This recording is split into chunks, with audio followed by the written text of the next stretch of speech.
So ഞാൻ just syllabus ഒന്ന് കാണിച്ചു തരാം ഈ മൊഡ്യൂളിന്റെ.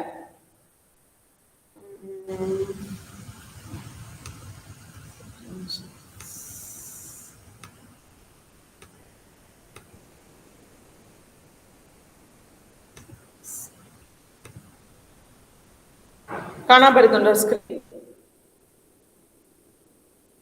കാണാൻ പറ്റുന്നുണ്ടോ? ഓക്കെ. സോ ഇതാണ് നമ്മളുടെ മൊഡ്യൂൾ. ഇത്രയും ഉണ്ടെന്ന് പറഞ്ഞിട്ട് കാര്യമൊന്നുമില്ല, എളുപ്പമാണ്. ട്രാൻസ്ഫോമേഴ്സ് ഭയങ്കര എന്താ പറയാ, ഇൻട്രസ്റ്റിംഗ് ആണ്, സിമ്പിൾ ആണ്. ട്രാൻസ്ഫോമേഴ്സ് പറഞ്ഞ പോർഷൻസ് ഒരുപാട് പ്രാക്ടിക്കലായി നിങ്ങൾക്ക് റിലേറ്റ് ചെയ്ത് ചെയ്യാൻ പറ്റുന്ന കാര്യങ്ങളാണ്. ഓക്കെ. ആദ്യം നമ്മൾ സിംഗിൾ ഫേസ് ട്രാൻസ്ഫോമേഴ്സിനെ പറ്റിയാണ്. ഈ module full single phase transformers ആണ് പഠിക്കുന്നത്. ഓക്കെ. സോ തേർഡ് അല്ലല്ലോ, ഇത് ഫോർത്ത് മൊഡ്യൂൾ അല്ലേ?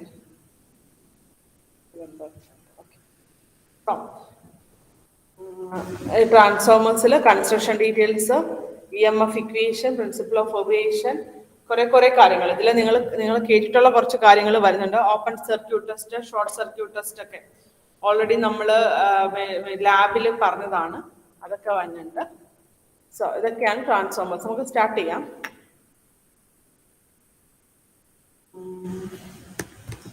നോട്ട്സ് അത് നിൽക്കട്ടെ.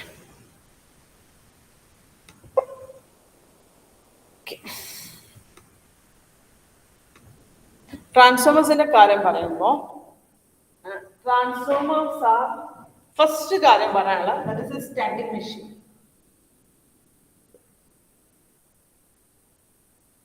ട്രാൻസ്ഫോമേഴ്സ് എന്ന് പറഞ്ഞ സ്റ്റാറ്റിക് മെഷീൻ ആണ്. That means there will be no moving parts. അവിടെ മൂവിങ് പാർട്സ് ഒന്നുമില്ല. ഓക്കെ. നമ്മൾ മോട്ടറും ജനറേറ്ററും ഒക്കെ പഠിച്ചപ്പോൾ അത് റൊട്ടേറ്റിംഗ് മെഷീൻസ് ആയിരുന്നു. ഇപ്പോൾ ഓൾട്ടർനേറ്റീവ് അടുത്ത semester synchronous and induction machine ഒക്കെ ഉണ്ട്. അപ്പോൾ അതൊക്കെ എല്ലാം റൊട്ടേറ്റിംഗ് മെഷീൻസ് ആണ്. പക്ഷേ transformers are static machine, stationary ആണ്. അപ്പോൾ നമുക്കറിയാം ഒരു സ്റ്റാറ്റിക് ആയതുകൊണ്ട് നമ്മൾ റൊട്ടേഷണൽ മെഷീൻസിലാണ് ജനറേറ്റേഴ്സും മോട്ടോഴ്സും ഒക്കെ പഠിച്ചു there is rotational losses ഉണ്ട്, friction and windage loss. Okay. Rotational losses ഉണ്ടാവും. റൊട്ടേറ്റ് ചെയ്യുന്ന മെഷീന് ആ റൊട്ടേഷൻ കൊണ്ട് കുറെ ലോസസ് ചൂടാവും, അങ്ങനെ കുറെ പ്രശ്നങ്ങളുണ്ട്. വെയർ ആൻഡ് ടിയർ, അങ്ങനെയൊക്കെ കുറെ കാര്യങ്ങൾ. അതൊന്നും ഇവിടെ ഇല്ല, ട്രാൻസ്ഫോമേഴ്സിന് ഇല്ല. സോ അവിടെ എന്ത് ലോസസ് കുറവാ? റൊട്ടേഷണൽ ലോസസ് ഉണ്ടാവില്ല, കാരണം സ്റ്റാറ്റിക് ആയതുകൊണ്ട്. അപ്പൊ നമുക്കറിയാം കുറച്ച് ലോസസ് കുറവായാൽ എന്ത് കൂടും? ലോസസ് കുറഞ്ഞാൽ എന്താ കൂടുക? എഫിഷ്യൻസി കൂടും. സോ ട്രാൻസ്ഫോമറിന്റെ എഫിഷ്യൻസി ബാക്കി മെഷീൻസിനെയൊക്കെ റൊട്ടേറ്റിംഗ് മെഷീൻസിനെ കമ്പയർ ചെയ്യുമ്പോൾ ഹൈ ആയിരിക്കും. അതിന് റീസൺ ആണിത്. Transformer is a static machine, rotating parts ഒന്നുമില്ല. അപ്പോൾ ചിലപ്പോൾ ചോദിക്കാവുന്ന ഒരു ക്വസ്റ്റ്യൻ ആണ്, why transformers efficiency is greater than the efficiency of any other machine? Because it is static machine. അപ്പോൾ റൊട്ടേഷൻ കൊണ്ടുള്ള ലോസസ് ഒന്നും ഉണ്ടാകുന്നില്ല. പിന്നെ ഒരു കാര്യം പറയാനുള്ളത്, ഈ ട്രാൻസ്ഫോമറിന്റെ കേസ് നിങ്ങൾ ഏത് എക്സ്പെരിമെന്റ് നിങ്ങൾ പ്രാക്ടിക്കൽ ലാബിലൊക്കെ ചെയ്യുന്നുണ്ട്, ലോ ടെസ്റ്റ് ചെയ്യുന്നുണ്ട്, OCSC ടെസ്റ്റ് ചെയ്യുന്നുണ്ട്. അതിൽ നിന്നൊക്കെ നമ്മൾ ഇപ്പം നമ്മൾ സബ്നേഴ്സ് ടെസ്റ്റ് ചെയ്യാൻ പോകുന്നുണ്ട്. പാരലൽ ഓപ്പറേഷൻ സിലബസിലുണ്ട്, സമയം ഉണ്ടെങ്കിൽ നമ്മളത് ചെയ്യും. സോ ഈ ടെസ്റ്റ് ഒക്കെ വഴി നമ്മൾ കുറേ ട്രാൻസ്ഫോമർ ടെസ്റ്റിംഗ് ഉണ്ട്. എല്ലാ ടെസ്റ്റിങ്ങും നമ്മൾ യൂഷ്വലി നടത്തുന്നത്, മെഷീൻസിന്റെ ഒക്കെ ടെസ്റ്റിംഗ് നടത്തുന്നതെന്ന് പറഞ്ഞാൽ എഫിഷ്യൻസി കാൽക്കുലേറ്റ് ചെയ്യാനാണ്. നമുക്കൊരു മെഷീന്റെ ടെസ്റ്റിംഗ് നടത്തി അത് ഹൈലി എഫിഷ്യന്റ് ആണെങ്കിൽ നമുക്കറിയാം എല്ലാ കാര്യങ്ങളും മാർക്കറ്റിൽ ഇറക്കുന്നതിന് മുമ്പ് എന്ത് ചെയ്യും? ടെസ്റ്റ് ചെയ്യും. ഓക്കെ. പല ടൈപ്പിലെ ടെസ്റ്റ് ചെയ്യും. എന്നിട്ട് അതിന് അതൊക്കെ ആ ടെസ്റ്റ് ഒക്കെ ഓക്കെ ആണെങ്കിൽ, ടെസ്റ്റ് ഓക്കെ എന്ന് കണ്ടിട്ടില്ല എല്ലാത്തിലും. അപ്പൊ ഓക്കെ ആണെങ്കിൽ മാത്രമേ അതിന്റെ എന്ത് ചെയ്യത്തുള്ളൂ, അതിന്റെ മാർക്കറ്റിൽ അത് ആ പ്രൊഡക്റ്റ് ഇറക്കത്തുള്ളൂ. അപ്പൊ അതുപോലെ തന്നെ ട്രാൻസ്ഫോമറിന്റെ ഒക്കെ എഫിഷ്യൻസി നമ്മൾ ചെക്ക് ചെയ്യുന്നത് എന്തിനാ? അതിന്റെ മീൻസ് ടെസ്റ്റ് ചെയ്യുന്നതൊക്കെ എഫിഷ്യൻസി ചെക്ക് ചെയ്യാനാണ്. സോ ട്രാൻസ്ഫോമർ എഫിഷ്യൻസി നമ്മൾ പ്രാക്ടിക്കലായിട്ട് ചെയ്യുമ്പോൾ ഓക്കെ നമുക്ക് യൂഷ്വലി ഗ്രേറ്റർ ദാൻ 90% കിട്ടും. യൂഷ്വലി 89 ആവാം, 88 ആവാം, അതൊന്നും കുഴപ്പമില്ല. പക്ഷെ 70 ബിലോ ആവില്ല. ട്രാൻസ്ഫോമറിന്റെ എഫിഷ്യൻസി നമ്മൾ ഏത് ടെസ്റ്റ് ചെയ്യുമ്പോൾ ഇൻകേസ് നിങ്ങൾ പ്രാക്ടിക്കലി ചെയ്യുമ്പോൾ ലാബൊക്കെ ചെയ്യുമ്പോൾ ട്രാൻസ്ഫോമറിന്റെ എഫിഷ്യൻസി കാൽക്കുലേറ്റ് ചെയ്യുമ്പോൾ 70 ബിലോ കിട്ടുന്നെങ്കിൽ നിങ്ങൾ ചെയ്ത കാൽക്കുലേഷൻ എവിടെയോ മിസ്റ്റേക്ക് ഉണ്ടെന്ന് അർത്ഥം. പക്ഷെ മോട്ടറിന്റെ ഒരിക്കലും 90 എബോ ആവില്ല. മോട്ടർ നമ്മൾ എത്ര കാൽക്കുലേറ്റ് ചെയ്താലും അതിന്റെ എഫിഷ്യൻസി 90% എബോ ആവില്ല. ഒരു 70 റേഞ്ച്, 60-70 റേഞ്ചിലായിരിക്കും നിൽക്കും. അപ്പോൾ അത് മനസ്സിലാക്കണം, ട്രാൻസ്ഫോമർ ഹൈലി എഫിഷ്യന്റ് മെഷീൻ ആണ്, because there is no rotating parts. Okay. പിന്നെ ഈ ട്രാൻസ്ഫോമറിന്റെ മെയിൻ പാർട്സ് നമ്മൾ സ്റ്റഡി പർപ്പസിന് വേണ്ടി മാത്രമാണ് ഇങ്ങനെ ഒരു ഡയഗ്രാം പഠിക്കുന്നത്. പ്രാക്ടിക്കലി ഇങ്ങനെയൊന്നും അല്ല ട്രാൻസ്ഫോമർ, സ്റ്റഡി പർപ്പസിന് വേണ്ടി മാത്രം പഠിക്കുകയാണ്. ദാറ്റ് ഈസ് മെയിൻ പാർട്സ് എന്ന് പറഞ്ഞാൽ there is a core, ഒരു അയൺ കോർ ഉണ്ടാവും.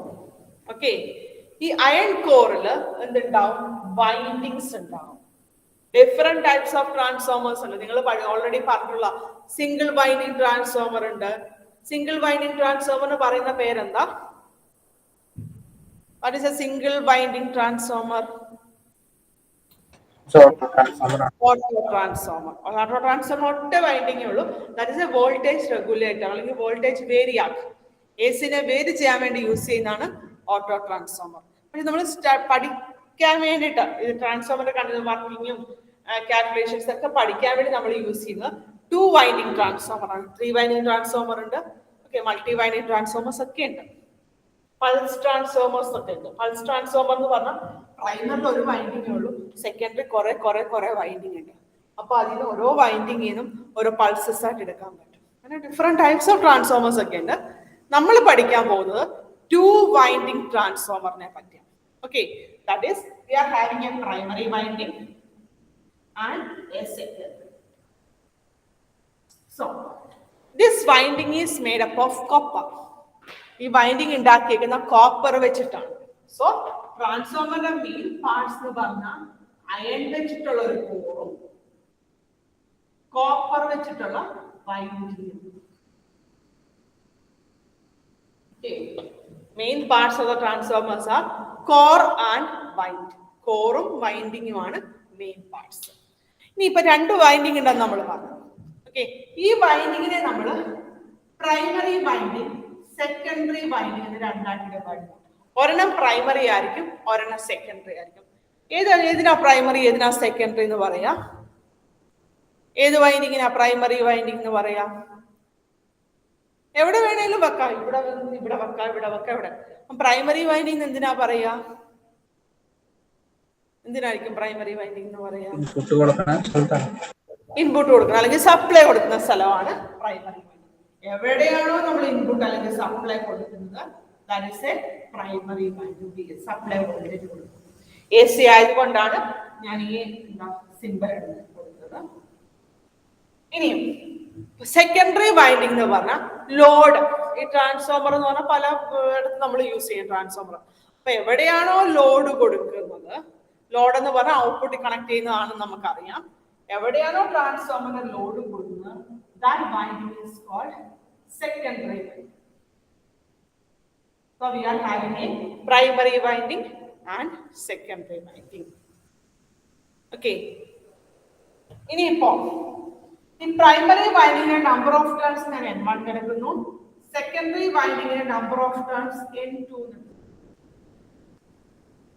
ഓക്കെ, അപ്പോ number of turns of primary winding N1 ഉം സെക്കൻഡറി വൈൻഡിങ് N2 ആണെങ്കിൽ പ്രൈമറി വൈൻഡിങ്ങിന്റെ number of turns secondary winding number of turns ആണ് കൂടുതലെങ്കിൽ N2 is greater than N1 ആണെങ്കിൽ that type of transformer is called step up transformer.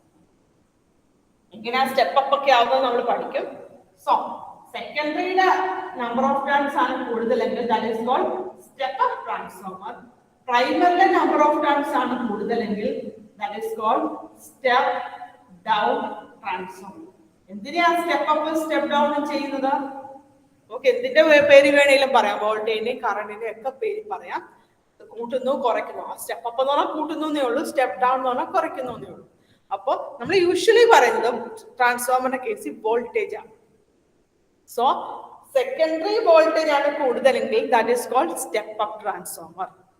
Okay, secondary voltage പ്രൈമറിയേക്കാൾ കുറവാണെങ്കിൽ that is called step down transformer. Step up ട്രാൻസ്ഫോമറിന്റെ കേസിൽ secondary number of turns N2 എന്ന് പറഞ്ഞാൽ കൂടുതലായിരിക്കും. സ്റ്റെപ്പ് ഡൗൺ ട്രാൻസ്ഫോമറിന്റെ കേസിൽ N2 ന്റെ വാല്യൂ കുറവായിരിക്കും. ഓക്കെ, അതിലെന്താ ലേറ്റ് ആയത്? ഹലോ, എന്ത് പറ്റി അതിൽ? ഞാൻ വിചാരിച്ചത് മറ്റേ ക്ലാസ് ഇലക്ട്രോണിക്സ് ക്ലാസ് ആണെന്ന് വിചാരിച്ച് സാറ് പഠിക്കാന്നുണ്ടായിരുന്നു. അപ്പൊ അത് പഠിക്കുന്ന നോക്കിയപ്പോ മിസ്സിംഗ് ക്ലാസ് അടുത്ത അവറല്ലേ? മാറിപ്പോയി. Okay, anyway, that is called step up and step down transformers. ഇനിയും next we are going to see what principle of operation or working principle of transformer. എളുപ്പമാണ് വർക്കിംഗ് പ്രിൻസിപ്പിൾ. നമ്മൾ first ഇയറിലൊക്കെ പഠിച്ചതാണ്. Transformer is worked on principle of ഒറ്റ വാക്കി പറഞ്ഞ mutual induction. Mutual induction ആണ് transformer working principle. കുറച്ച് ബ്രോഡായിട്ട് പറഞ്ഞാല് ഫാരഡേസ് ലോ മീൻസ് ഒബ്ജക്റ്റീവില് Faraday's laws of electromagnetic induction ആണ് ഉള്ളതെങ്കിൽ ദാറ്റ് ഈസ് കറക്റ്റ് ആൻസർ. അല്ല ഫാരഡേസ് ലോ ഇല്ല മ്യൂച്വൽ ഇൻഡക്ഷൻ ആണെങ്കിൽ സെൽഫ് ഇൻഡക്ഷൻ മ്യൂച്വൽ ഇൻഡക്ഷൻ എന്നൊക്കെയാണ് ഓപ്ഷൻ എങ്കിൽ you have to choose mutual induction. So ട്രാൻസ്ഫോമറിന്റെ വർക്കിംഗ് ഫാരഡേസ് ലോയിൽ നിന്നാണ് എന്ത് വരുന്നത്? മ്യൂച്വൽ ഇൻഡക്ഷൻ വരുന്നത്. എന്താ ഈ mutual induction? What is meant by mutual induction?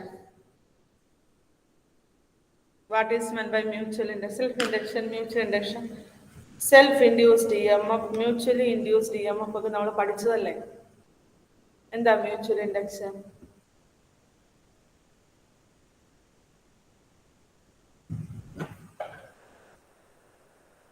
ആരെങ്കിലും ഒന്ന് പറഞ്ഞേ.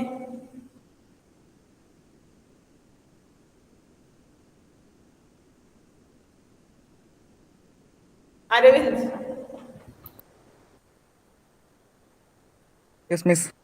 എന്താ മ്യൂച്വൽ ഇൻഡക്ഷൻ എന്ന് പറഞ്ഞാല്? Current, magnetic field around conductor. രണ്ട് മാഗ്നറ്റിക് ഫീൽഡ് ഒക്കെ ശരിയായി വരുന്നു. Flow of electric current, magnetic field around the conductor. അങ്ങനെയല്ല സംഭവം എന്ന് പറഞ്ഞാൽ സിമ്പിൾ ആയിട്ടുള്ള കാര്യമാണ് മ്യൂച്വൽ ഇൻഡക്ഷൻ. നമുക്കറിയാം ഇവിടെ ആ സപ്ലൈ കൊടുക്കും. AC സപ്ലൈ ആണ്. AC എന്ന് പറഞ്ഞാല് വേരിയബിൾ ആണ്. AC എന്നാ സിമ്പിൾ തന്നെ നോക്കി എങ്ങനെ ചേഞ്ച് ചെയ്തുകൊണ്ടിരിക്കുക. AC ഇൻസ്റ്റന്റേനിയസ്ലി ACയുടെ വാല്യൂ വേരി ചെയ്തുകൊണ്ടിരിക്കുക. അപ്പം ഇതേ കൂടെ ഒരു കറണ്ട് നമ്മൾ സപ്ലൈ കൊടുക്കും, ക്ലോസ് സർക്യൂട്ട് കിട്ടും. ഇതിൽ കൂടെ ഒരു കറണ്ട് ഫ്ലോ ചെയ്യും. I1 എന്ന് പറഞ്ഞൊരു കറണ്ട് ഫ്ലോ ചെയ്യും. സോ ഈ കറണ്ട് ഫ്ലോ ചെയ്യുന്ന ഏതിൽ കൂടെ? ഈ വൈൻഡിങ്ങിൽ കൂടെ അല്ലേ? ഈ വൈൻഡിങ്ങിനെ എവിടെ ബൗണ്ട് ചെയ്തേക്കുന്നത്? മാഗ്നറ്റിലാണ്, അയൺ കോറിലാണ്. അപ്പൊ എന്ത് ചെയ്യും? ഇവിടെ ഫ്ലക്സിനെ പ്രൊഡ്യൂസ് ചെയ്യും. ഓക്കെ, നമുക്കറിയാം ഞാനിവിടെ സപ്ലൈ കൊടുത്തപ്പോൾ കറണ്ട് ഫ്ലോ ചെയ്തപ്പോൾ ഇവിടെ ഫ്ലക്സ് ഉണ്ടായി. ഈ ഫ്ലക്സ് എങ്ങനത്തെ ഫ്ലക്സ് ആയിരിക്കും? കോൺസ്റ്റന്റ് ഫ്ലക്സ് ആയിരിക്കോ വേരിയബിൾ ഫ്ലക്സ് ആയിരിക്കോ? ഈ ഫ്ലക്സിന്റെ നേച്ചർ എന്തായിരിക്കും? കോൺസ്റ്റന്റ് ഫ്ലക്സ് ആയിരിക്കോ വേരിയബിൾ ഫ്ലക്സ് ആയിരിക്കോ? വേരിയബിൾ. എന്തുകൊണ്ടാ വേരിയബിൾ ആവുന്നത്?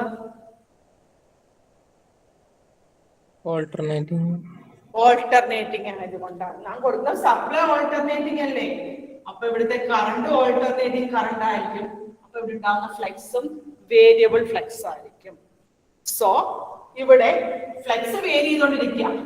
ആ ഫ്ലക്സുമായിട്ട് അസോസിയേറ്റ് ചെയ്ത എന്തുള്ളത്? ഈ conductor, that is copper winding. So ഇവിടെ ഒരു EMF ഇൻഡ്യൂസ് ചെയ്യും. That EMF is E1. So EMF is induced in a winding due to the change in its own flux is called EMF is induced in a winding due to the change in its own flux is called self-induced EMF. ഇപ്പൊ E1 എന്ന് പറയുന്നത് self-induced EMF ആണ്. So ഞാനൊരു supply കൊടുത്തപ്പോ ഇവിടെ ഒരു supply കൊടുത്തു, alternating supply ആയിരുന്നു. So current is alternating. അവിടെ ഉണ്ടാവുന്ന ഫ്ലക്സ് ഉണ്ടാവും, കാരണം ഇത് ബൗണ്ട് ചെയ്തിരിക്കുന്ന അയണിലാണ്, iron കോറിലാണ്. So there will be a flux. That flux is varying. So there will be an EMF according to Faraday's law. An EMF is induced. That EMF is induced in a winding due to the change in its own flux. That EMF is called self-induced EMF. E1 എന്ന് പറഞ്ഞാൽ self-induced EMF. നോക്കിക്കേ, ഞാൻ second വൈൻഡിങ്ങിന് supply ഒന്നും ഇല്ല. Second winding കുറച്ച് മാറ്റിയാ വെച്ചിരുന്നത്, പക്ഷേ ഫ്ലെക്സാ, ഈ ഫ്ലെക്സിൽ കുറെ ഫ്ലെക്സ് സെക്കൻഡ് വൈൻഡിങ്ങിൽ കൂടെ പാസ് ചെയ്യും. ഓക്കെ, അപ്പൊ സെക്കൻഡ് വൈൻഡിങ്ങുമായിട്ട് അറ്റാച്ച് ചെയ്ത് കുറെ ഫ്ലെക്സ് ഉണ്ടാവും. So there will be an EMF is induced in the second winding അല്ലെങ്കിൽ secondary coil due to the change in flux of its neighboring coil. There will be EMF induced in the secondary coil due to the change in flux of its neighboring coil. Primary coil le flux ആ change ആവുന്നത്, primary ഇവിടാണ് supply ഉള്ളത്. So ഇവിടുത്തെ flux change ആവുന്നത് കൊണ്ട് secondary coil ഒരു EMF induced in. That EMF is called EMF is induced in a winding to the change in flux of its neighboring coil is called mutually induced EMF. Mutually induced EMF. അപ്പോൾ ഇവിടെ E2 എന്ന് പറഞ്ഞ EMF induce ചെയ്യും. That EMF E2 is called mutually induced EMF.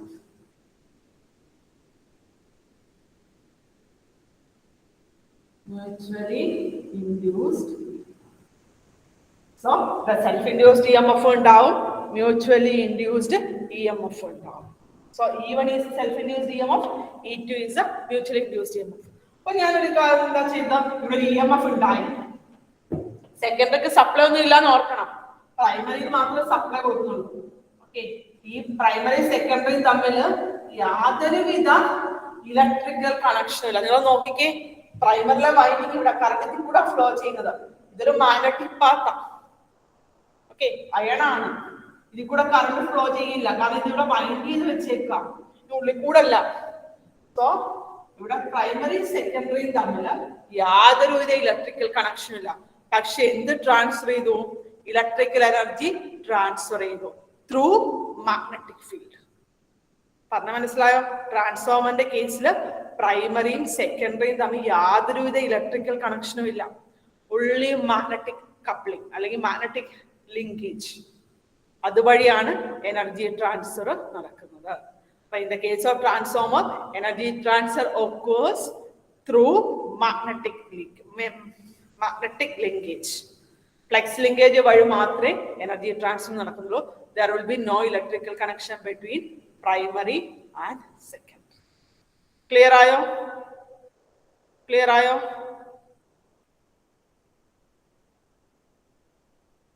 മനസ്സിലായോ? Yes, miss. അപ്പൊ നമ്മൾ ഇപ്പം practically നമ്മളിപ്പം പ്രൈമറിയില് സെക്കൻഡറി തമ്മിൽ ഐസൊലേറ്റ് ചെയ്യേണ്ട സ്ഥലത്തൊക്കെ നമ്മൾ എന്ത് ചെയ്യും? ട്രാൻസ്ഫോമർ യൂസ് ചെയ്യും. ഓക്കെ, അതിനാണ് നമ്മൾ മെഷർമെന്റ്സ് പഠിച്ചിട്ടുണ്ട്, ഇൻസ്ട്രുമെന്റ് ട്രാൻസ്ഫോമേഴ്സ്. ഓക്കെ, ഇൻസ്ട്രുമെന്റ് ട്രാൻസ്ഫോമേഴ്സിന്റെ മെയിൻ യൂസ് എന്തായിരുന്നു? ദാറ്റ് ഈസ് ഫോർ എന്താ? ഇൻസ്ട്രുമെന്റ് മെഷർമെന്റ് പർപ്പസ് ആയിരുന്നു അല്ലേ? Instrument transformers measurement and protection ആയിരുന്നു. Instrument current transformer and potential transformer നമ്മൾ യൂസ് ചെയ്തത്. അതൊരു ട്രാൻസ്ഫോമർ ഒരു മീൻസ് എന്താ, ഒരു വേറൊരു ടൈപ്പാണ് ഇൻസ്ട്രുമെന്റ് ട്രാൻസ്ഫോമേഴ്സ്. അപ്പോൾ അവിടെ നമ്മൾ യൂസ് ചെയ്ത എന്താണ്? there will be no electrical connection between primary and secondary. പ്രൈമറിൽ ഹൈ വോൾട്ടേജ് വരുമ്പോൾ സെക്കൻഡറി നമുക്കത് മെഷർ ചെയ്യണം. ചിലപ്പോൾ എന്ത് ചെയ്യും? അത് ചെറിയ വോൾട്ടേജ് ആയിട്ട് നമുക്ക് മെഷർ ചെയ്യാൻ പറ്റും. ഓക്കെ, അയൺ കോറിൽ കൂടെ ഇലക്ട്രിക്കൽ കണക്ഷൻ ഉണ്ടാവും ഇല്ല, കുറവ് മീൻസ് അവിടെ ചെറിയ എഡി കറൻസ് ഉണ്ടാവും. അല്ലാണ്ട് എന്നുവെച്ചാല് അവിടെ ഉള്ളില് ചെറിയ ഫ്ലെക്സ് വെച്ചിട്ട് ചെറിയൊരു ചേഞ്ച് ഉണ്ടാവും, അതുകൊണ്ട് ഒരു എഡി കറൻസ് ഉണ്ടാവും. Eddy currents are small currents. Iron conduct ചെയ്യും, അപ്പൊ കറണ്ട് അത്ര കാര്യമായിട്ട് കറണ്ട് ഫ്ലോ ഉണ്ടാവില്ല അയൺ കോറില്. മാഗ്നറ്റിക് അല്ലേ, അതിന്റെ ബോണ്ടിങ് ബ്രേക്ക് ചെയ്യാൻ മീൻസ് എഡി കറൻസ് ഉണ്ടാവത്തുള്ളൂ, സ്മോൾ കറൻസ്. അതിന് പറയുന്ന പേരാണ് eddy currents, EDDY, eddy currents, ചെറിയ കറണ്ട്. അപ്പം പിന്നെന്താ പറയാ? അപ്പോ ഇപ്പൊ നമുക്ക് ഇവിടെ ഒരു EMF ഉണ്ടായി.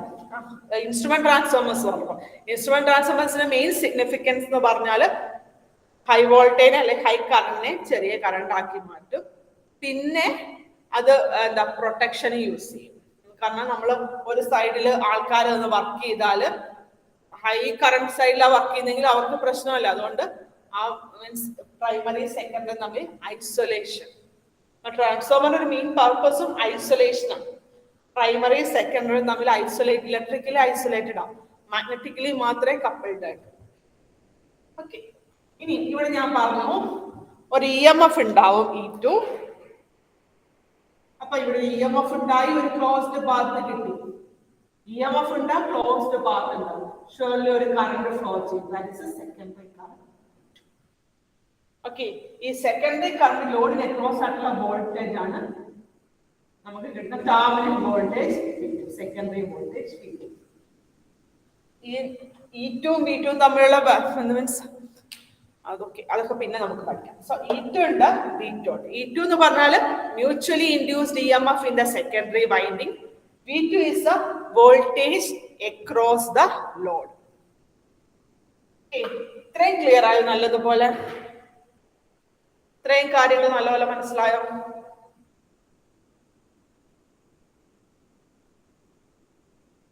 ഇത്രയും കാര്യങ്ങൾ മനസ്സിലായോ? ഓക്കെ, ഇനി നമ്മളിപ്പോ വർക്കിംഗ് പ്രിൻസിപ്പിൾ ഓഫ് ട്രാൻസ്ഫോമർ ആണ് പഠിച്ചത്. Next we are going to study the EMF equation of transformer. Important ആണ് ട്രാൻസ്ഫോമറിന്റെ EMF ഇക്വേഷൻ. എന്തായാലും എക്സാമിന് ചോദിക്കുന്ന ഒരു ക്വസ്റ്റ്യൻ ആണ്. നമ്മുടെ ഇതിന്റെയൊക്കെ EMF ഇക്വേഷൻ പഠിച്ചോ? ജനറേറ്ററിന്റെ, മോട്ടറിന്റെ ഒക്കെ EMF ഇക്വേഷൻ പഠിച്ചു. ഈ ട്രാൻസ്ഫോമറിന്റെ EMF ഇക്വേഷൻ ആണ്. എളുപ്പമാണ്, EMF ഡെറിവേഷൻ ആണ്, എളുപ്പമാണ്. ഒരു സെക്കൻഡ്, ഞാൻ ഒന്ന് ഫിൽ ചെയ്തിട്ട്.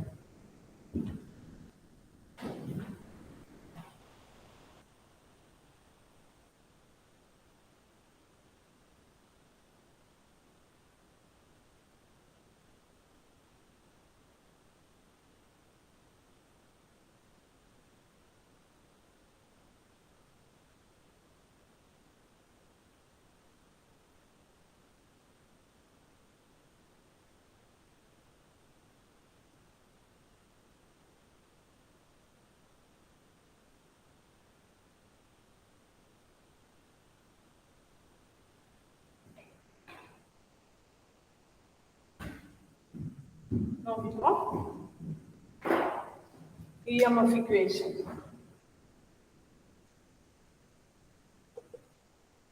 നമുക്കറിയാം ഫ്ലെക്സ്. ഓക്കെ, ഫ്ലെക്സ് ആണ്. ഒരു പ്രൈമറി ഒരു സപ്ലൈ വോൾട്ടേജ് കൊടുക്കുമ്പോൾ അവിടെ എന്ത് ചെയ്യും? ഒരു ഫ്ലെക്സ് ഉണ്ടാവും. The nature of that flex is alternating. അങ്ങനത്തെ ഓൾട്ടർനേറ്റീവ് ഫ്ലെക്സ് പഠിച്ചു. This is phi. This is a time axis. ടൈമിനനുസരിച്ച് ഫ്ലെക്സ് ചേഞ്ച് ചെയ്തുകൊണ്ടിരിക്കും. ഈ ഫ്ലെക്സിന്റെ മാക്സിമം വാല്യൂ ആണ് phi. That is the maximum value of flux. പിന്നെ time period T is a time period. ഒരു cycle time period എന്ന് പറഞ്ഞാൽ നമുക്കറിയാം, ടൈം ടു കംപ്ലീറ്റ് എന്താ ഒരു കംപ്ലീറ്റ് സൈക്കിളിനുള്ള ടൈമിനെയാണ് ടൈം പീരീഡ് എന്ന് പറയുന്നത്. ഇവിടുത്തെ ടൈം പീരീഡ് T ആയിട്ട്. Okay, so according to Faraday's law, EMF induced E is equal to d phi by d. Doubt illalo? EMF induced rate of change of flux linkage alle ano? Yes. Okay, so change in flux. Okay, എവിടെ മുതൽ എവിടെ വരെ flux change ആവുന്നത്? 0 മുതൽ maximum value വരെ change ആവും.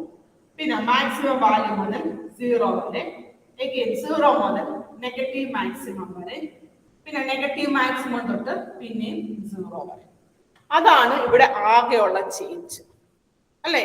എന്ന് പറഞ്ഞാല് മാക്സിമം എവിടം വരെയാ ചേഞ്ച് ആവുക? 5m വരെ.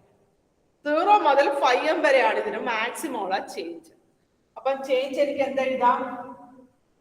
ചേഞ്ച് എന്ന് പറഞ്ഞാൽ 5m അല്ലേ, അല്ലെങ്കിൽ 5m - 0 അല്ലേ ഇവിടുത്തെ ചേഞ്ച് ആണോ? ചേഞ്ച് ഇൻ ഫ്ലെക്സിന്റെ ചേഞ്ച് അവിടെ വരെ അല്ലേ ഉള്ളൂ, 5m കഴിഞ്ഞ് ചേഞ്ച് ആവുന്നില്ലല്ലോ അല്ലേ?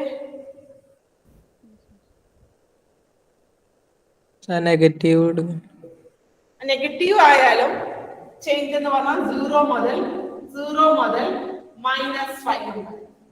അവിടുത്തെ എഫക്റ്റീവ് ചേഞ്ച് എന്ത് വരും? ഫൈവ് എം അല്ലേ? Change okay. ഫൈവ് എം അല്ലേ? എത്ര മാഗ്നിറ്റ്യൂഡ് ആണോ ചേഞ്ചിന്? എത്ര മാഗ്നിറ്റ്യൂഡ് ആവുന്നു? ഫൈവ് എം വരെ അല്ലേ? Yes miss. അപ്പൊ എത്ര ചേഞ്ച് ഉണ്ടാവുന്നത്? 0 മുതൽ 5m വരെ, 5m മുതൽ -0 മുതൽ -5m വരെ. അവിടുത്തെ ചേഞ്ച് എന്ന് പറഞ്ഞാൽ ഇത്രയായിരിക്കും ഫ്ലെക്സിന് ഉണ്ടാവുന്ന ചേഞ്ച്, മാക്സിമം വാല്യൂ വരെ ചേഞ്ച് ആണ്. അപ്പൊ 5m -0 വരെ. ഓക്കെ, അതിനിടയ്ക്ക് ഈ ചേഞ്ചിന് എടുക്കുന്ന ടൈം എത്രയാ? ഇവിടെ നിന്ന് മുതൽ ഒറ്റയടിക്കുള്ള ചേഞ്ച് ആണ്. 0 മുതൽ 5m വരെ, 5m മുതൽ 0 വരെ, 0 മുതൽ -5m വരെ, -5m മുതൽ 0 വരെ.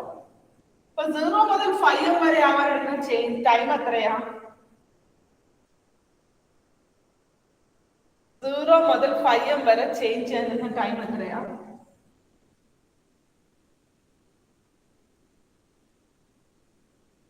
എത്ര ടൈം? T/4 ആണോ? T/4 ആണ്. അപ്പൊ ടോട്ടൽ T ആണ്, സൈക്കിൾ T ആണ്, അതിന്റെ പകുതി T/2 ആണ് ഹാഫ് സൈക്കിൾ. ഹാഫ് സൈക്കിളിനെ ക്വാർട്ടർ ഓഫ് സൈക്കിൾ ആണ്. So that is okay. അത് ഞാൻ എന്ത് ചെയ്തു വെച്ചാൽ that is equal to 4/5m/T. T എന്ന് പറഞ്ഞ ടൈം പീരീഡ് ആണ്. T എന്ന് പറഞ്ഞ ടൈം പീരീഡ് ആണ്. ഈ ടൈം പീരീഡും ഫ്രീക്വൻസിയും തമ്മിലുള്ള റിലേഷൻ നമ്മൾ പഠിച്ചിട്ടുണ്ട്. എന്തായിരുന്നു ടൈം പീരീഡും ഫ്രീക്വൻസിയും തമ്മിലുള്ള റിലേഷൻ?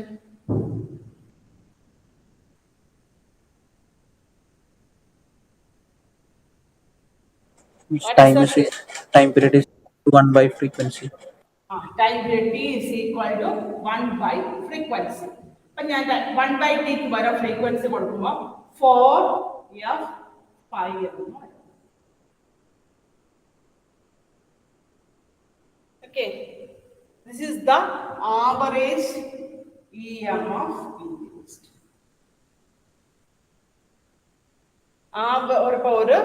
ഒരു ഫ്ലെക്സ് കൊണ്ട് ഉണ്ടാവുന്ന അല്ലെങ്കിൽ ഒരു എന്താ പറയാ ഒരു നമ്പർ ഓഫ് ടേംസിൽ ഉണ്ടാവുന്ന EMF ആണ് എന്താ? 4f5. Okay, that is average EMF induced. ഈ ഇക്വേഷൻ ഇത്രയും മനസ്സിലായോ നിങ്ങൾക്ക്? ഇത്ര എങ്ങനെ കിട്ടിയെന്ന് മനസ്സിലായോ?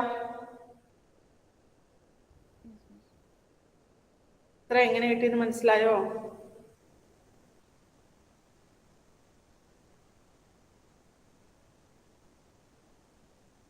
മനസ്സിലായോ?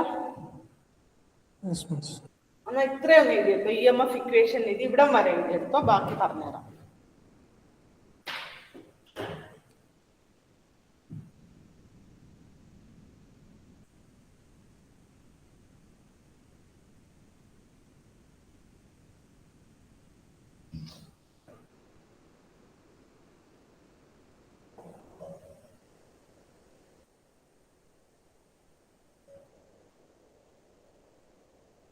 ഇപ്പം സൽമാൻ ചോദിച്ച പോലെ ടോട്ടൽ ചേഞ്ച് നമ്മൾ +5m തൊട്ട് -5m വരെ എടുത്താല് ഓക്കെ, അത്രയാണ് ചേഞ്ച് എങ്കിൽ എന്ത് വരും? ബാക്കിയുള്ളവരെ എഴുതിക്കോ, സൽമാൻ മാത്രം നോക്കി. ഞാൻ 5m മുതൽ -5m വരെയാണ് എടുക്കുന്നതെങ്കിൽ change 2/5m. 5m minus -5m, that is equal to 2/5m. Okay, അപ്പൊ EMF എന്ന് പറഞ്ഞാൽ d5 ചേഞ്ച് 2/5m ആണ്. 2/5m വേണ്ട ടൈം എത്രയായിരിക്കും? 2/5m വേണ്ട ടൈം എത്രയായിരിക്കും? T/2 അല്ലേ? അപ്പം സെയിം ഇക്വേഷൻ തന്നെ വരില്ലേ? 4/5m/T അല്ലെങ്കിൽ 2f5 അല്ല 4f5 സെയിം തന്നെ വരും. നമ്മൾ ഈ ഒരു ഇത്രയൊരു ചേഞ്ച് മാത്രം എടുത്തത് കൊണ്ടാണ് അങ്ങനെ വരുന്നത്. ഓക്കെ,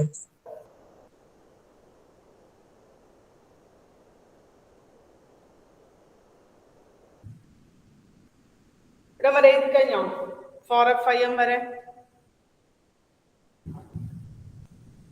ഇമ്പോർട്ടൻ്റ് ആണ്. EMF ഇക്വേഷൻ ഓഫ് ട്രാൻസ്ഫോം എല്ലാ ക്വസ്റ്റ്യൻ പേപ്പറിലുള്ളതാണ്. ട്രാൻസ്ഫോമേഴ്സ് ഏത് സിലബസ് ഉണ്ടായാലും അതിൻ്റെയൊക്കെ ക്വസ്റ്റ്യൻ പേപ്പറിലെ ഒരു ഷുവർ ക്വസ്റ്റ്യൻ ആണ് derive the EMF equation of transformer.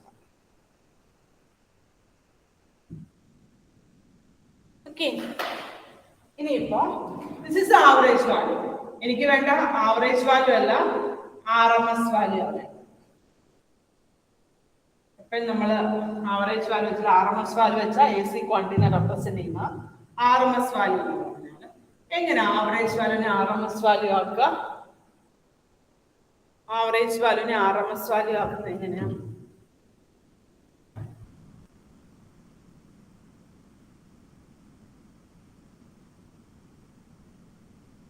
പറഞ്ഞു ഇതൊക്കെ പഠിച്ച കാര്യങ്ങളാണ്, അതൊന്നും മറക്കരുതാത്ത കാര്യങ്ങളാണ്.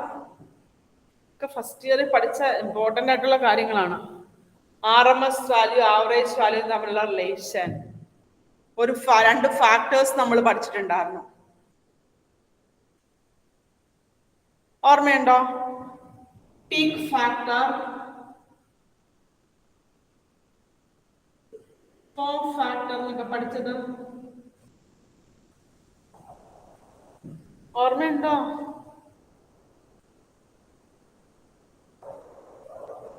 Yes, miss. ഓക്കെ, അതില്ല. പീക്ക് ഫാക്ടർ എന്ന് പറഞ്ഞാൽ peak factor is a ratio of maximum value to RMS value പഠിച്ചോ? അതുപോലെ ഫോം ഫാക്ടർ എന്ന് പറഞ്ഞാൽ that is a ratio of എന്തായിരുന്നു? RMS value to average value. RMS value average value തമ്മിലുള്ള റേഷ്യോനെയാണ് ഫോം ഫാക്ടർ എന്ന് പറയുന്നത്. For a pure sinusoidal waveform, for a sinusoidal waveform form ഫാക്ടറിന്റെ വാല്യൂ എത്രയാണെന്ന് ആർക്കെങ്കിലും ഓർമ്മയുണ്ടോ? Form factor equal to sine വേവിന് ഫോം ഫാക്ടർ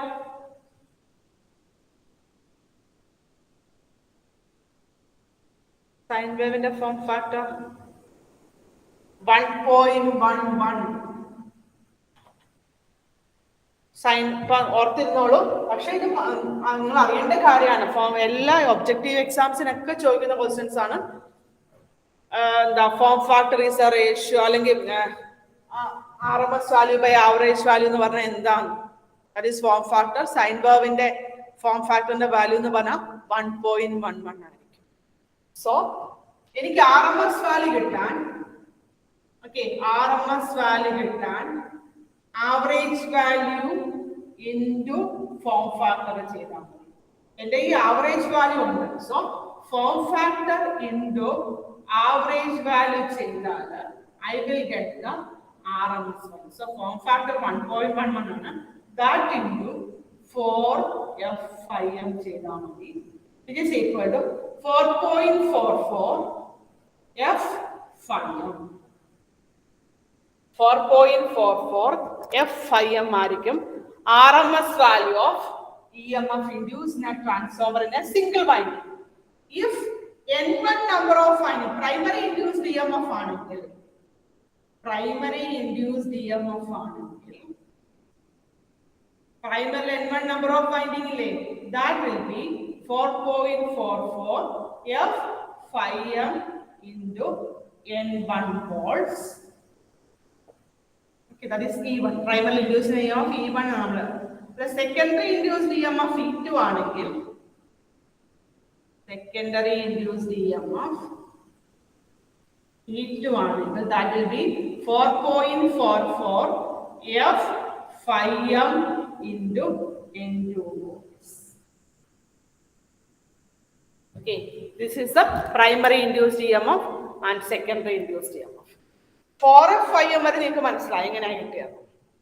അത് കഴിഞ്ഞ് ദാറ്റ് ഈസ് ആവറേജ് വാല്യൂ. അതിനെ RMS വാല്യൂയിലോട്ട് കൺവേർട്ട് ചെയ്യണമെങ്കിൽ ഫോം ഫാക്ടർ വെച്ച് മൾട്ടിപ്ലൈ ചെയ്യണം. For a sinusoidal waveform form factor is 1.11. So 1.11 into 4F5M, that is 4.44 F5M. ഇനി നമുക്ക് ദാറ്റ് ഈസ് ഇതെന്ന് ഒരു സിംഗിൾ വൈൻഡിങ്ങിലുള്ള EMF ആണ്. N1 നമ്പർ ഓഫ് വൈൻഡിങ് ആണെങ്കിൽ, N1 എന്നുള്ളത് പ്രൈമറിയിലല്ലേ, N1 വൈൻഡിങ് പ്രൈമറിയിലാണ്. സോ 4.44 F5M into N1 വെച്ച് മൾട്ടിപ്ലൈ ചെയ്താൽ മതി. സെക്കൻഡറിയിലാണെങ്കിൽ EMF ഇൻഡ്യൂസ്ഡ് എന്ന് പറഞ്ഞാൽ ദാറ്റ് ഈസ് ഇൻറ്റു N2. ഇത്രയും ക്ലിയർ ആയെന്ന് വിചാരിക്കുന്നു. ഡൗട്ട് ഉണ്ടെങ്കിൽ ചോദിക്കുക, അല്ലെങ്കിൽ ഇത്ര എഴുതിയെടുക്കാം, പെട്ടെന്ന് എഴുതിയെടുക്കാം.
സോ കഴിഞ്ഞില്ലേ? കംപ്ലീറ്റ് ആയില്ലേ? കംപ്ലീറ്റ് ആയില്ലേ? Yes, miss. ഓക്കെ, അപ്പൊ നമുക്ക് ഇക്വേഷൻസ് കിട്ടി.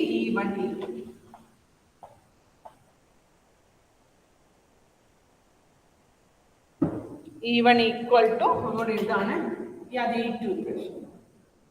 E2 equal to 4.44 F 5M into N1. E1 equal to 4.44 F 5M, sorry, ഇവിടെ N2 ആണ്. 5M into കണ്ടില്ലല്ലോ. സോ ഞാൻ equation number 1, equation number 2. Equation number 1/2 എന്ത് കിട്ടും എനിക്ക്? ഇക്വേഷൻ നമ്പർ 1/2 പറയേ. E2 by E1 equal to N2 by N1.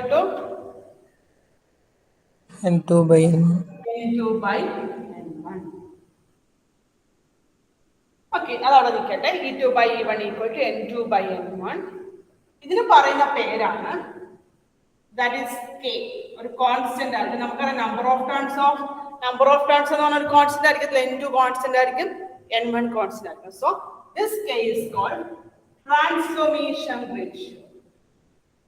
ഈ cake പറയുന്ന പേരാണ് ട്രാൻസ്ഫോർമേഷൻ റേഷ്യോ.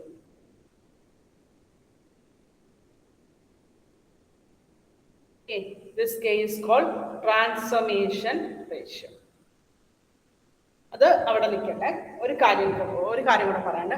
ഇനി നമ്മൾ സ്റ്റഡി പർപ്പസിന്, ഫോർ എക്സാമ്പിൾ ട്രാൻസ്ഫോമറിന്റെ ക്യാരക്ടറിസ്റ്റിക്സ് അല്ലെങ്കിൽ ട്രാൻസ്ഫോമറിന്റെ ഓരോ സമയത്തെ ബിഹേവിയർ ഒക്കെ പഠിക്കാൻ വേണ്ടി നമ്മൾ യൂസ് ചെയ്യുന്ന ഒരു ട്രാൻസ്ഫോമർ ഉണ്ട്.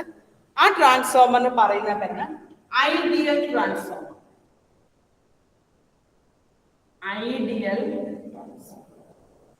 ഈ ഐഡിയൽ ട്രാൻസ്ഫോമർ എന്ന് പറഞ്ഞാൽ that is not in practically existing ആയിരിക്കത്തില്ല, പ്രാക്ടിക്കലി എക്സിസ്റ്റൻസ് കണ്ടീഷനിലുള്ള ആയിരിക്കത്തില്ല. കാരണം ഐഡിയൽ ട്രാൻസ്ഫോമർ ലോസ്ലെസ് ആണെന്നാണ് നമ്മൾ അസ്യൂം ചെയ്യുന്നത്.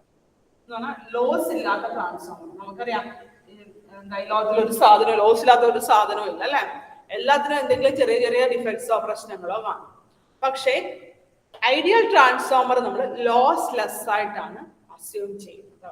എന്ന് പറഞ്ഞാൽ നമ്മൾ എന്ത് ഇൻപുട്ട് കൊടുത്താലും അത് തന്നെ ഔട്ട്പുട്ട് വരും. ഓക്കെ, ലോസ്ലെസ് എന്ന് പറഞ്ഞാൽ നമ്മൾ എത്ര ഇൻപുട്ടാണ് കൊടുക്കുന്നത് അത്രയും തന്നെ ഔട്ട്പുട്ട് കിട്ടും. ഇടയ്ക്കൊന്നും ഡ്രോപ്പ് ആയോ ലോസ് ആയോ പോകുന്നില്ല. അപ്പൊ അത് പ്രാക്ടിക്കലി എക്സിസ്റ്റിംഗ് അല്ല. ദാറ്റ് ഈസ് ഫോർ സ്റ്റഡി പർപ്പസിന് വേണ്ടി യൂസ് ചെയ്യുന്ന ട്രാൻസ്ഫോമർ ഐഡിയൽ ട്രാൻസ്ഫോമർ. ഒരു ഇമ്പോർട്ടൻറ്റ് ക്വസ്റ്റ്യൻ ആണ് വാട്ട് ഈസ് ഐഡിയൽ ട്രാൻസ്ഫോമർ എന്നുള്ളത്. അത് ഞാൻ പഠിപ്പിക്കാം. 4 പോയിന്റ്സ് ആണുള്ളത്. പക്ഷെ ഈ ഐഡിയൽ ട്രാൻസ്ഫോമർ ആണെങ്കിൽ നമ്മൾ ഐഡിയൽ ട്രാൻസ്ഫോമർ കൺസിഡർ ചെയ്താൽ okay, input is equal to output ആയിരിക്കും. That is E2 I2 cos phi is equal to E1 I1 cos phi. ഞാൻ ഈ ഇക്വേഷൻ എഴുതാനുള്ള കാരണം എന്ന് പറഞ്ഞത് ട്രാൻസ്ഫോമർ എന്ന് പറഞ്ഞ AC മെഷീൻ ആണ്.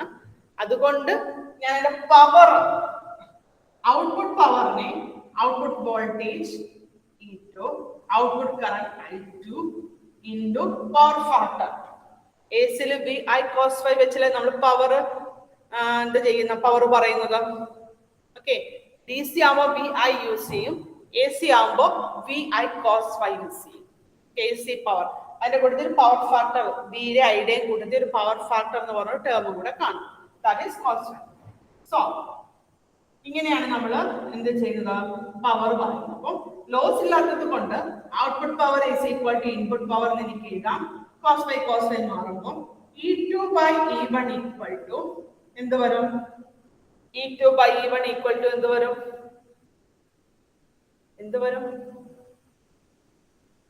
E2 by E1 equal to എന്ത് വരും? I1 by I2. I1 by I2. ഇനി എനിക്ക് ഇവിടെ E2 by E1 ഉണ്ടല്ലോ, അതിന്റെ കൂട്ടത്തിൽ എനിക്ക് എന്ത് കൊടുക്കാം? E2 by E1 equal to I1 by ഇതും കൂടെ എഴുതിയാലേ അത് കംപ്ലീറ്റ് ആവത്തുള്ളൂ ട്രാൻസ്ഫോർമേഷൻ റേഷ്യോ. ഓക്കെ. പിന്നെ E2 ലോസ്ലെസ് കണ്ടീഷൻ ആണെങ്കിൽ ട്രാൻസ്ഫോമറിന്റെ പാത്തിലൊന്നും ലോസ് ഇല്ല എങ്കിൽ E2 is approximately equal to V2 ആയിരിക്കും. E1 is approximately equal to V1. Okay എന്ന് പറഞ്ഞാൽ നമ്മൾ കൊടുക്കുന്ന വോൾട്ടേജ് മുഴുവനും ഇൻഡ്യൂസ് ചെയ്ത് കിട്ടും.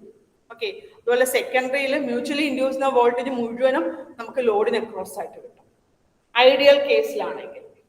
അപ്പോ എനിക്ക് E2 പകരം V2 E1 പകരം V1 കൊടുക്കാം. സോ ഇതിനെ എനിക്ക് V2 by V1 കൂടി എഴുതാം. സോ ഞാൻ ട്രാൻസ്ഫോർമേഷൻ റേഷ്യോ നീട്ടി എഴുതി. ഇത്രയും കാര്യങ്ങൾ എഴുതാൻ പറ്റും. ക്ലിയർ ആയോ? പറഞ്ഞ മനസ്സിലായോ? എങ്ങനെയാ റിലേഷൻ കിട്ടിയെന്ന് മനസ്സിലായോ? This is for ideal transformer. എഴുതിയെടുത്തോ. എന്താ സിലബസിൽ എന്താ എഴുതിയേക്കുന്നത് നോക്കട്ടെ. സിലബസിൽ ട്രാൻസ്ഫോർമേഷൻ റേഷ്യോ എന്ന് തന്നെ എഴുതിയേക്കുന്നത്. ട്രാൻസ്ഫോർമേഷൻ റേഷ്യോ എന്ന് എഴുതിയിട്ട്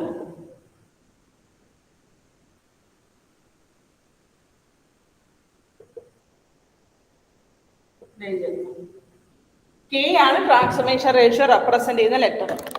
ട്രാൻസ്ഫോർമേഷൻ റേഷ്യോ K.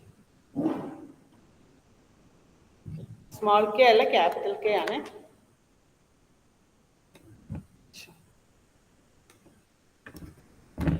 കാണാൻ പറ്റുന്നില്ലേ? എഴുതിയെടുത്തോളൂ പെട്ടെന്ന്. രണ്ട് പ്രോബ്ലം ചെയ്യാം.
ഓക്കെ,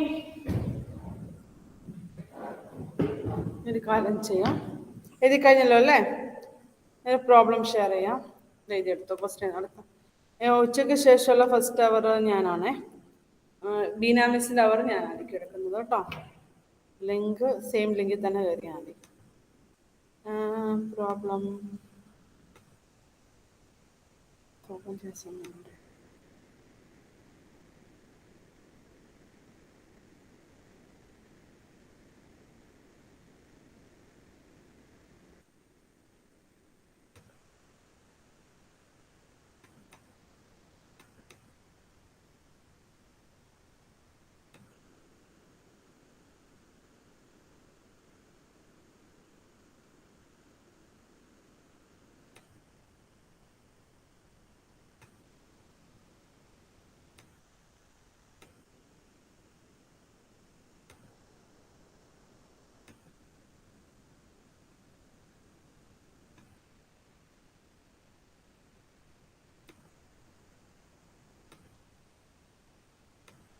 സെക്കൻഡ് പ്രോബ്ലം തരാം.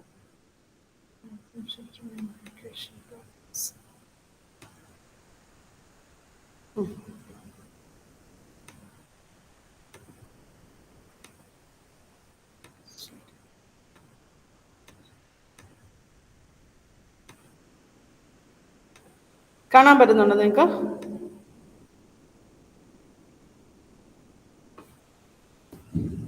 കാണുന്നുണ്ടോ ക്വസ്റ്റ്യൻ? കാണാം മിസ്. ക്വസ്റ്റ്യൻ എഴുതിയെടുത്തോ പെട്ടെന്ന്.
ഓക്കെ, ഇത് കഴിഞ്ഞ സമയമായി കാണുമല്ലോ.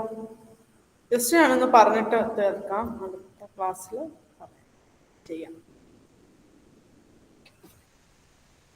കാണാൻ പറ്റുന്നില്ലേ? ഇത് 50 kVA ട്രാൻസ്ഫോമർ ആണ്. KVA നമുക്കറിയാം, പവർ എക്സ്പ്രസ് ചെയ്യാനുള്ള, പറയുമ്പോൾ എല്ലാം കൂടെ പറഞ്ഞു, പവർ എക്സ്പ്രസ് ചെയ്യാനുള്ള മെത്തേഡാണ്. പവർ 3 രീതി നമുക്ക് AC പവർ പറയാം. That is active power, reactive power and apparent power. ഒക്കെ ഫസ്റ്റ് ഇയർ അടുത്ത ക്ലാസ്സിൽ പറയാം, അടുത്ത അവർ പറയാം. ഇമ്പോർട്ടൻറ്റ് കാര്യമാണ് 3 പവർ റെപ്രസെന്റേഷൻ ഒക്കെ നമ്മൾ പവർ ട്രയാങ്കിൾ എന്നൊക്കെ പറഞ്ഞ് പഠിച്ചിട്ടുള്ളതാണ്. നെക്സ്റ്റ് ക്ലാസ്സിൽ പറയാം. അപ്പോൾ okay, thank you. Thank you, miss. Thank you.